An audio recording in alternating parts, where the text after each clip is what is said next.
Rich, what have you found here so that we can resume offering communion on Easter? Well, lo and behold, what did I find? This miracle, Calvinaw, which is our normal communion bread maker, has now made individually wrapped communion bread, which is, in my opinion, a grand slam home run. So when we set up for communion, moving forward, can you show us what that will look like? Sure. What we're going to do, we're going to have these two vessels prepared ahead of time, and they will be covered the entire time. I'm going to hold this up a little bit so you can see. So this ciborium will be closed throughout the service. Yes, until they are consecrated. And then we will proceed down to the rail. Great. So I'm going to explain just a little bit more. Instead of the hand washing at the Eucharist, I'm Kate Wesch, the new rector here at St. John's. We have our hand sanitizer at the altar, so I will clean my hands at that time of the hand washing. We'll consecrate the wafers here in the closed ciborium. And it is only at the invitation to communion that these will be opened. And again, I will use the hand sanitizer again at that time and then open this up. Terrific. And I think people might want to see how we're going to do communion. So why don't we show you that too? Let's do that. So here we are.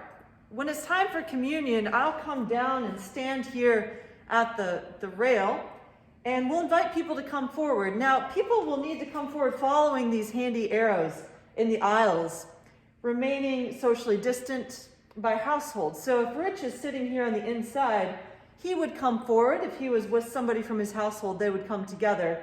And then we'll follow people on the inside, keeping distance. And I'm going to drop the wafer into his hand. And if he would prefer to receive a blessing, he would cross his arms across his chest, and I would do a blessing without touching him. And we're going to demonstrate what this looks like, and you're going to notice what Rich is going to do. He's not going to eat the wafer while he's standing here. He's going to show us. Rich, the body of Christ, the bread of heaven. And see, Rich is going to follow these one-way arrows, and he's going to go around and back to his pew.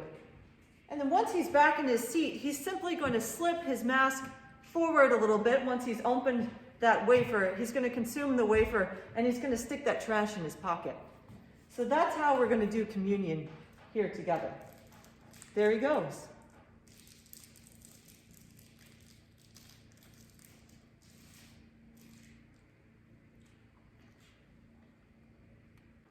Rich is coming back again for communion, and this time he's going to request a gluten-free wafer, which we also have wrapped up in some plastic that's been set aside for a couple days, and it's in here in the mix. So he's going to indicate that by one hand over your chest. One hand over his chest, so that I know that's what he needs. I'm going to find that wafer in the ciborium and give it to him in the same way. So that way we can accommodate gluten-free as well. I hope this has cleared up any questions you might have about how we're doing communion. We are so excited to be able to resume offering communion here at St. John's. So we hope to see you soon.